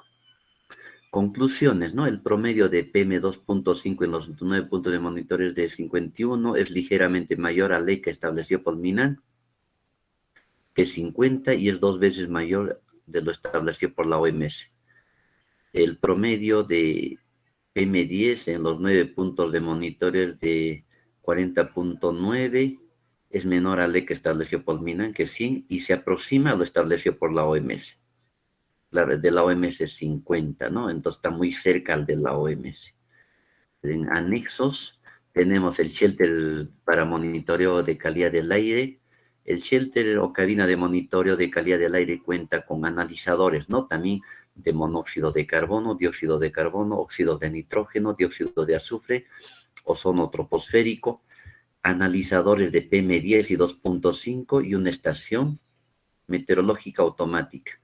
Esta es la cabina que hemos llegado a construir acá, o sea, el equipo, este vehículo lo hemos diseñado y construido acá, ¿no? En la ciudad del Cusco, en la UNSAG. Y ahí tenemos, ¿no? El proceso de la construcción propiamente de este equipo. Ahí están las fotos iniciales. Y en el interior tenemos este tipo de equipamiento, ¿no? Que son los analizadores de gases de efecto invernadero. Y acá en la parte superior está justamente lo que le llamamos el muestreador de material particulado, ¿no? Este equipo es el que nos permite medir material particulado. Aquí estamos en el 8º paradero, fíjense. El filtro se pone, digamos, de este color, es un papel especial hecho de cuarzo. Es muy delicado para poder sujetarlo, o sea, uno no lo puede hacer con fuerza y con el debido cuidado. Un día está de este color, como estamos viendo aquí, de color blanco, y al día siguiente hemos obtenido, ¿no? Este filtro lleno de contaminante de un color oscuro, ¿no? Prácticamente de color negro. Muy bien. Aquí estamos en el laboratorio de fisicoquímica de la atmósfera que pertenece a nuestro Centro de Investigación de Energía y Atmósfera. Aquí de izquierda a derecha, el suscrito, la profesora Julia Orihuela de Matemática, Venancia Collatupa de Física, luego están las dos señoritas que se han graduado con esta tesis relacionada al tema de contaminación del aire, Roxana y Catherine, las dos señoritas de farmacia bioquímica, la profesora Esther Álvarez, ella es profesora de biología de la Escuela Profesional de Biología. Ahora, en el centro, aquí tenemos los filtros, fíjense, de color oscuro, en esta cabina donde almacenamos todos los filtros, ¿no es cierto? Ahí tenemos buena cantidad. Ahora ya esta cabina fue sobrepasada, hemos tenido que habilitar otras cabinas, pero ya tenemos un sistema ahora para guardarlo de otra manera que ya nos va a permitir ahorrar espacio. Pero bueno, hemos tenido que incluso esta misma cabina diseñarlo, construirlo, ¿no? Acá al fondo está una balancita, ahí está justamente la balanza gravitatoria, la señorita tesista que estaba midiendo, fíjense, con el debido cuidado aquí. Este filtro se tiene que medir 4 veces el primer día, al día siguiente 4 veces, pero antes de medir, un día previo se mide 4 veces, al día siguiente antes de medir 4 veces. En total son 4 mediciones que se hace, prácticamente son 4 días por filtro, 4 días por filtro. Ha sido un trabajo muy arduo, que se ha realizado, no solo el 2018, hemos hecho del 2016, 17, 18, el 19, es el único año que no se hizo. El 20 se ha continuado en época de pandemia inclusive, y el 21 también, hasta medio año, ¿no? Estamos también con la profesora Amanda Olarte, que es de química, la profesora Julieta Farfán, Valencia Farfán, que es de química también, ¿no? Son integrantes de nuestro Centro de Investigación de Energía y Atmósfera. Las dos señoritas al ingreso de nuestro laboratorio. Ahora aquí tenemos, como también llegamos a hacer las mediciones en San Blas, como parte de la proyección social, también dando a conocer a los profesores, a los alumnos sobre este tema, ¿no?, de contaminación ambiental. Acá en el proceso de calibración, cuando vinieron los especialistas de Lima, Aquí están los puntos de monitoreo que ya hemos hablado, de los diferentes puntos. En el Google, ustedes pueden buscar, ¿no? Hemos editado el 2017, hemos publicado un libro que se denomina Energía limpia y cero emisión. Entonces, si ustedes entran y le pueden poner quizás ahí vicerrectorado de investigación, y van a obtener, digamos, este libro en PDF, y ahí pueden ver con más detalle varios temas que tienen que ver inclusive hasta con vehículos eléctricos y otros temas más, ¿no? Entonces pueden obtener el libro donde hemos dado a conocer las diferentes experiencias, hay aspectos importantes, inclusive hay una propuesta ante la Organización Mundial de la Salud para modificar los estándares de calidad del aire, que puede ser ya, este es otro tema, ¿no?, que podemos hablar más adelante. Entonces son aportes que estamos desarrollando. El primer aporte es, ¿no?, dar a conocer a la población, a la comunidad científica, también cuáles son los niveles de contaminación en nuestra ciudad. Bien, jóvenes, señores organizadores, muchas gracias por vuestra atención.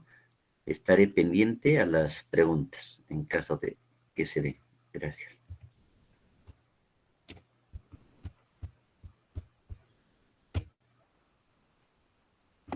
Muchas gracias, Magíster Julio Wharton Arcanza.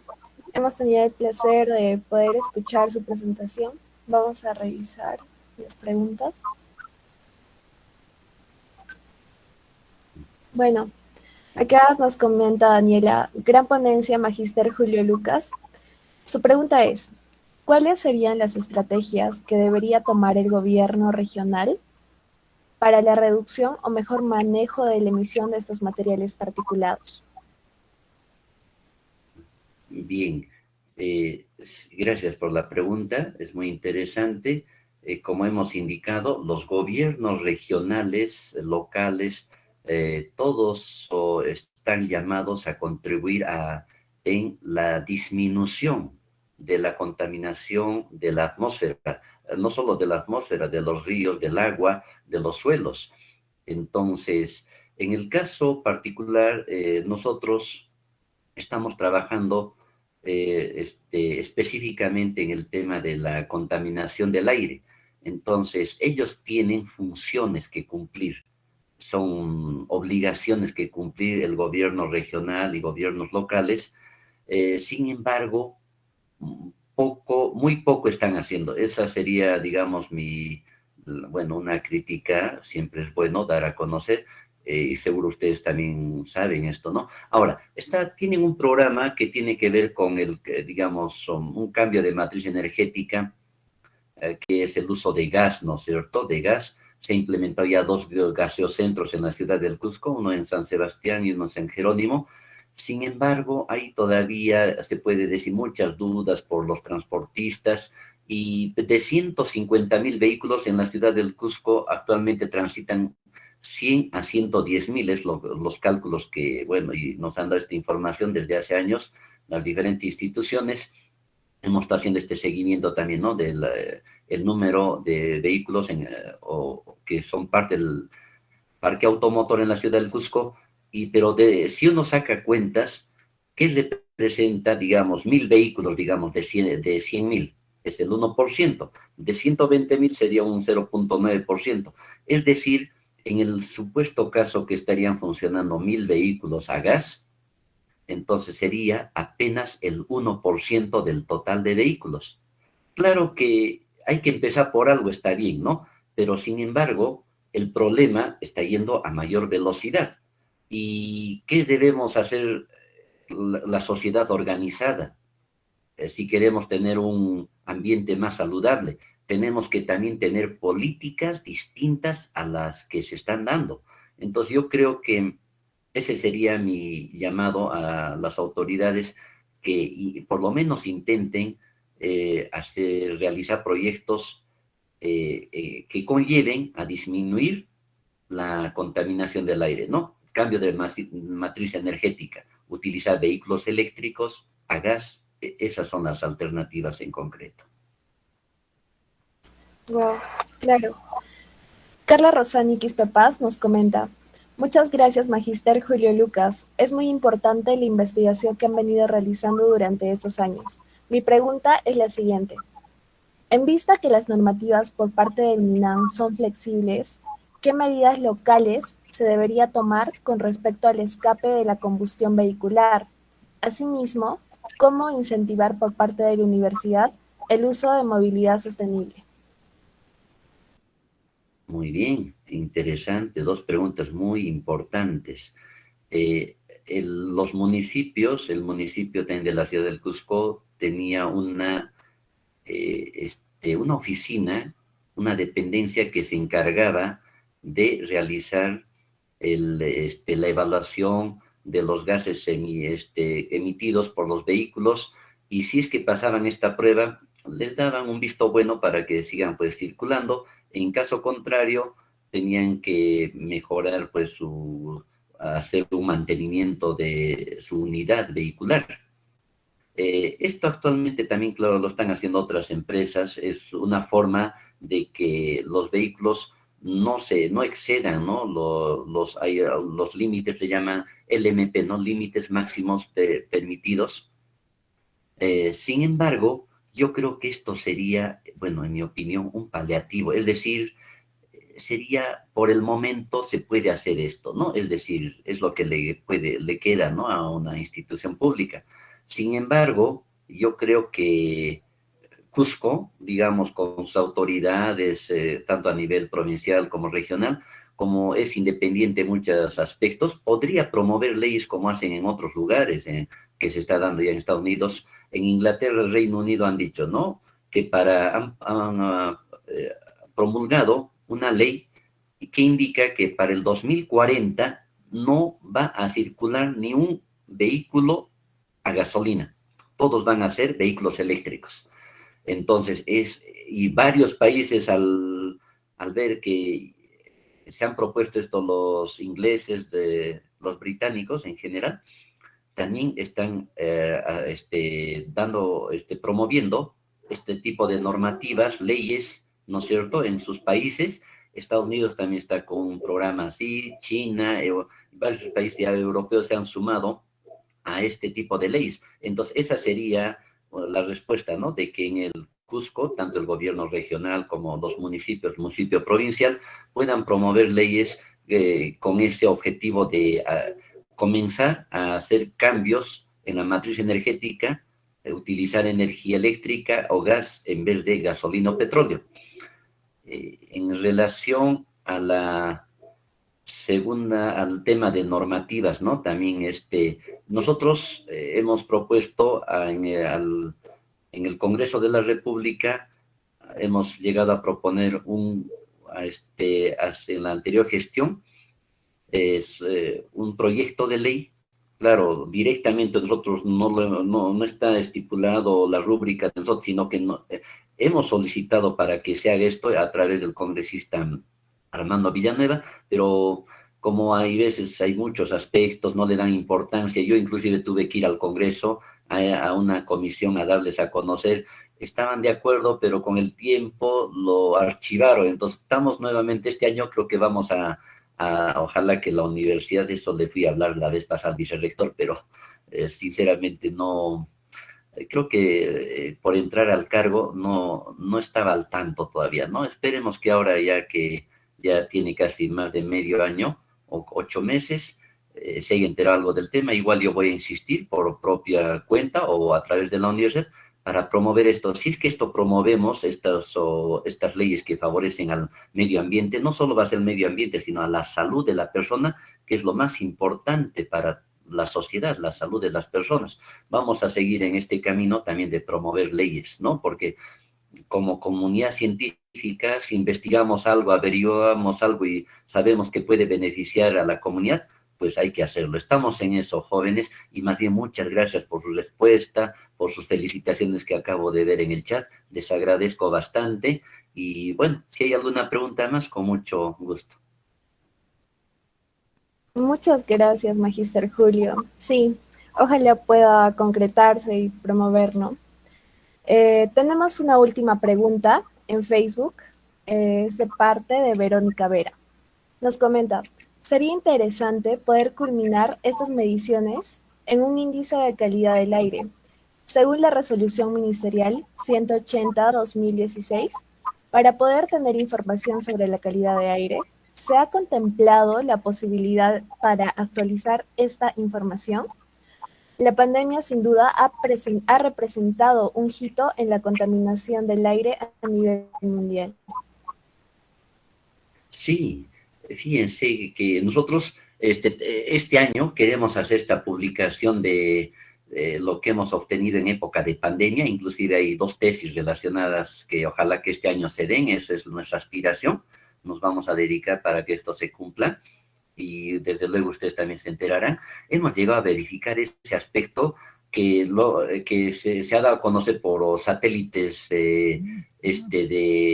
la Comunidad Europea y de la NASA. Han visto de que en Europa, en Norteamérica, en todos los continentes, bajó pues los niveles de contaminación, porque hay satélites que se dedican, por ejemplo, a ver los niveles de óxido de nitrógeno, por ejemplo, CO2, ¿no?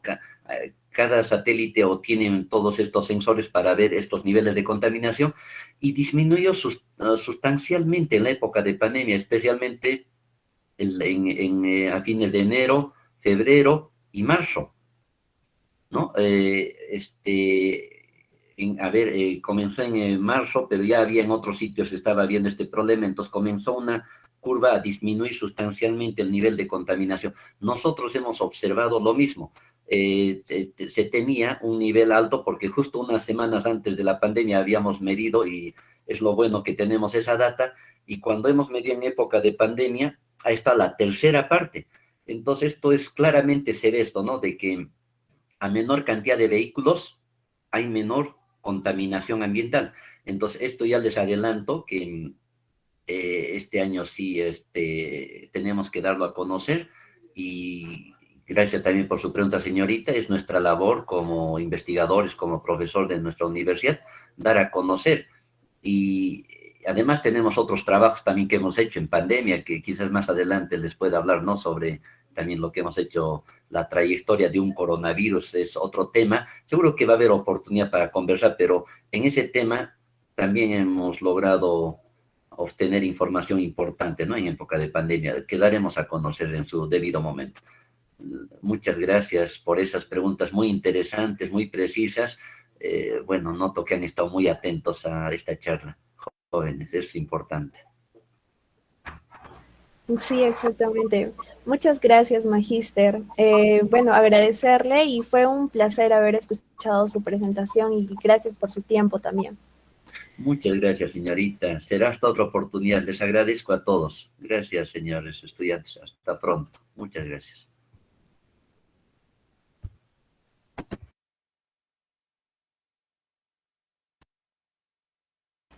Muchas gracias a todos los asistentes por el día de hoy. Gracias también a los 2 ponentes de hoy que nos presentaron excelentes ponencias, al magíster Juan Eduardo Gil Mora y el magíster Julio Wharton. Asimismo, recordarles que mañana tenemos 2 ponencias. Uno del estudio de macroinvertebrados como bioindicadores de calidad de agua, el biólogo Percy Yanque Yucra, y la segunda ponencia a cargo del doctor José Antonio Ochoa Camara, que nos hablará acerca de la diversidad faunística en el Santuario Histórico de Machu Picchu. No se olviden de rellenar los formularios de asistencia y nos vemos mañana. Ingresen puntuales.